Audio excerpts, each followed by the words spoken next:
What is going on, everybody? How are we all doing? And welcome back to the original Road to Glory on FIFA 17, and today is episode number 24 of the series. If you're still enjoying it, make sure to leave a massive thumbs up on this video. It's the support on this series has been insane of late, so if we can get this to 25 likes again, that would be incredible. And don't forget, if this is your first time to the channel, you're new around here, click that subscribe button down below, become a part of the Nidge Nation. But today's episode is actually going to be a post-commentary on, which we haven't done for quite some time, but there's so much to cover. We've got the Petit squad builder challenge, which you'll be seeing in the background as we speak, and then the second half is going to be our weekend league qualification. Some of you will have seen in the last episode we'd qualified for the weekend league, but the servers were horrendous and I only played a couple of games, and I thought, you know what, I can't be dealing with this, so I literally didn't play a FIFA or the weekend league, at least for the entire weekend. I think I needed a bit of a break from it anyway. I've done about 3 or 4 weeks in a row. I mean, I tip my cap to any of you that do the weekend league week in, weekend out, like every single week, because it drains me. It drains me. I enjoy the game, but when you're having to play 40 games, some people do it on 2 accounts, so even more, it just boggles my mind how people do it. But that's going to be the second half. You can see the background of the video now. We've just unlocked the Petit. The packs that we got from it weren't particularly amazing, and both squad builds, they're not particularly difficult. I'd highly recommend going out there and doing it because his card looks insane, and I think he's currently costing between 25 to 30k to complete the challenge, and that's assuming that you've got no one at all in your club. So for that amount of coins, I think he's well worth doing, and we will be using him in this weekend's weekend league. Bit of a spoiler there. I mean, I'm sure you could guess from the title that we have qualified already for this weekend's weekend league even. But yeah, we will be using Emmanuel Petit in that squad for 20 of the games at least. But yeah, I was just saying, we're going to be getting into the qualification section in just a second. You've just seen the packs I got from the Petit squad building challenges. We don't get anything too exciting. We get I mean, I was going to say we got something exciting. I was thinking there was one player that we got, but I don't think we got anything whatsoever, unfortunately. But we will store it into the club. Could come in useful at some point. I think we sell a couple of the players that are worth a little bit, but like I say, nothing particularly exciting at all. You've seen the other pack in the background now. We do get a rare in this one, and it's in fact, yeah, this was the player I was thinking of just when I couldn't think of who it was. It's Tremolinas, and the reason he's going for a little bit more than usual is that Petit squad builder, because you need an 80 rated Brazil French team, and because obviously he's over 80 rated and he's a French left back, I think he's only going for like 1500 coins, something like that, but it was a little bit more than he normally would be. And you can see now the team that we're actually going into the weekend league qualification with. Now, you might be thinking to yourself, what kind of travesty is that team? Because it is literally thrown together with a couple of the players that we had in our club already, because it has to be a 3.5-star team.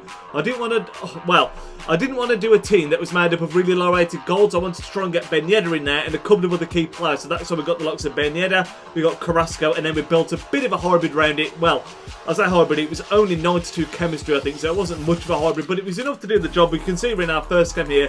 This guy, first round, you always expect, or I always expect at least, it to be quite an easy ride, at least going into the semi-final. And this guy, we just cut through like a hot knife through butter.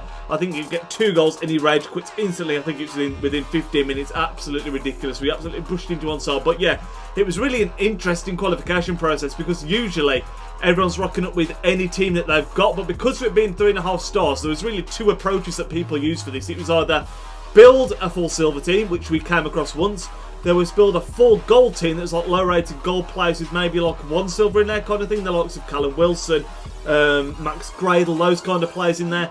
Or the other option, which you'll see in the final, which is absolutely mental, is to go for 3 or 4 absolutely incredible players, maybe 2 or 3, not 3 or 4, and then just build a completely awful team around it. Just build a woeful bronze team around it, and that's what the guy in the final did. You'll see in a second. But we're in the second round here, and it was going exactly how I wanted it to, really. We were just trying to get the ball to Ben Yedder, get it to the front 3, which was made up of Ben Yedder, Luciano Narsing and Carrasco. Even though Carrasco wasn't on full chemistry, I was thinking those 3 could do the job against the kind of defences that we're going to be coming across. And it also boggles my mind that 2 of the people who played in this tournament, possibly 3, I think it was only 2, that you can't have many gold players in there that high rated. 2 people actually chucked in Jack Butland as the high rated player, which says a lot about Jack Butland.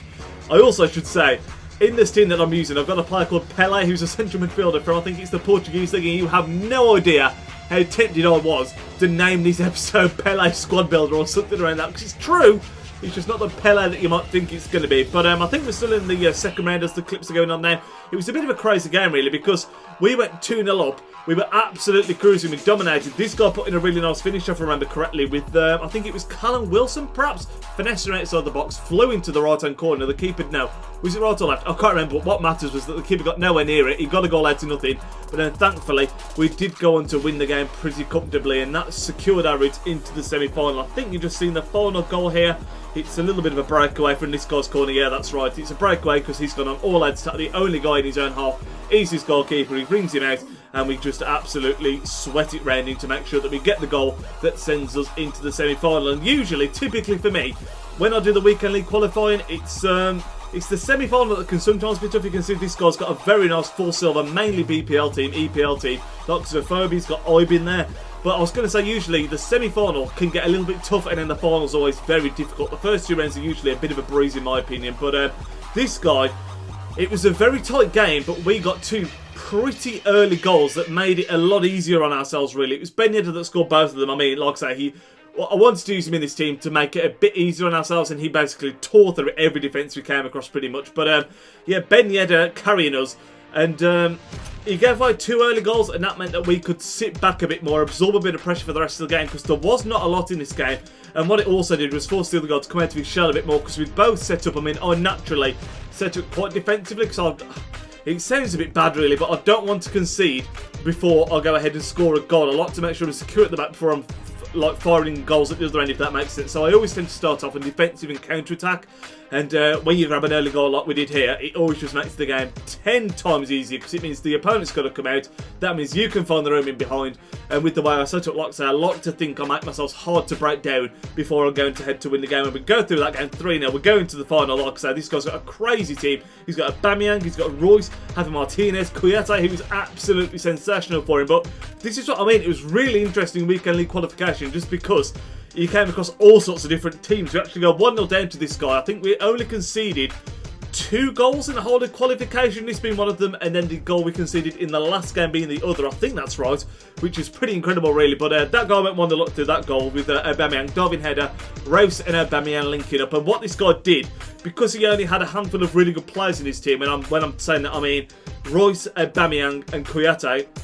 He's got the good defenders as well, obviously, in Javi Martinez, and I think he had Carrillo, but he essentially won the ball back with Kouyaté and then just pinged it forward. I think he might have had Inaki Williams as well, actually thinking back, but he basically just gave it to his good players, completely avoided any of the bronzes in his team, and played that way, which was very smart. And this guy really probably edged the game. It was one of those matches where I felt I was really struggling to get out, but because he was playing such high pressure football, I felt when we did get out, if we could keep the ball, we'd be able to get a great opportunity on the counter-attack, which is exactly what we did.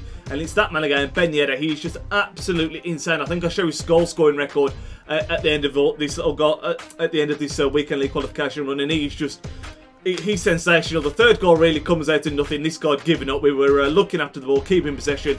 He just seemed to leave his controller, so I thought, why not square it into the box, get Ben Yedder another goal, which completed his hat-trick. I think that was his second or third hat-trick in the whole of the tournament run, and that was what saw us through to the weekend league again for this weekend. And I'm really pleased, because it was actually our first attempt as well. It didn't take any more than the first attempt to qualify, which is always nice. We actually get a silver players pack as well as the 500 coins, which is actually a really decent pack when this is going live, because of the 3.5-star requirements. A lot of people are using silver players. We actually get some Brazilian, I forget his name now, but he sold for a couple of K, and there's a few other players in there that sold for like sort of between 600 to 2,000 coins, which was really nice. And ironically, the one player that I used in our team that was actually already in our club, I forgot his name, the left centre-back, who's Portuguese, actually sold for 8,000 coins, which is absolutely crazy. If you give me the webcam just died there, we'll get it back straight away though. But yeah, he sold for 8,000 coins, which is crazy. You can see Ben Yedder's scoring record there.